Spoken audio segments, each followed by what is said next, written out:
কাঁদছেন মোহাম্মদ সালাহ, কাঁদছেন অস্ট্রেলিয়ার ফুটবলারও। একজন ইতিহাস গড়ায়, একজন ছিটকে যাওয়ায়। অস্ট্রেলিয়ার বেদনার, মিশরের আজ আনন্দের দিন। নিজেদের ফুটবল ইতিহাসের সবচেয়ে বড় সাফল্যের দিন। ডালাস থেকে কায়রো, নিশ্চিতভাবেই এই আনন্দ ছড়িয়ে যাবে সবখানে।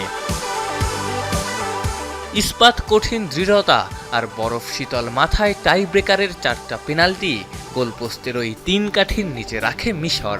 সেখানে অস্ট্রেলিয়ার 4 শটের 2টাই মিস, একটা উপর দিয়ে, অন্যটা লেগেছে সরাসরি বারে। ফলে এখানেই থামলো অস্ট্রেলিয়ার বিশ্বকাপ দৌড়। কাজে দিল না পেনাল্টি শুটআউটের আগে ম্যাট রায়ানকে নামানোর কৌশল। 7 বারের আফ্রিকান চ্যাম্পিয়ন মিশর, কিন্তু এই আসর মিলিয়ে বিশ্বমঞ্চে খেলেছে মোটে 4 বার, জয়ও ছিল না কোনো আসরে। প্রথমে সেই গেটলক ভাঙেন মোহাম্মদ সালাহ, এরপর নকআউটের সেখান থেকে শেষ 16তে এই মিশর যেন রেকর্ড গড়তেই এসেছে।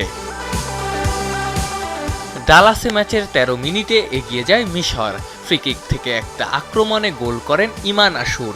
এই বিশ্বকাপে এটা ইমানের দ্বিতীয় গোল। এখন পর্যন্ত এই আসরে মিশরের সর্বোচ্চ গোলদাতাও এই মিডফিল্ডার। বিরতির আগে আর কোনো গোল হয়নি। বিরতির পরপরই গোলের সুযোগ পেয়েছিল মিশর, কিন্তু গোলরক্ষককে একা পেয়েও সুযোগ নষ্ট করেন ওমর মারমুশ। উল্টো 55 মিনিটে মোহাম্মদ হানির করা আত্মঘাতী গোলে ম্যাচে সমতা ফেরায় অস্ট্রেলিয়া।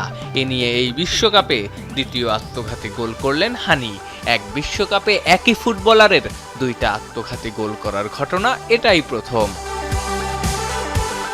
স্টপেজ টাইমে মিশরের একটা প্রচেষ্টা অবিশ্বাস্য দক্ষতায় ঠেকিয়ে দেন অস্ট্রেলিয়া গোলরক্ষক প্যাট্রিক বিচ।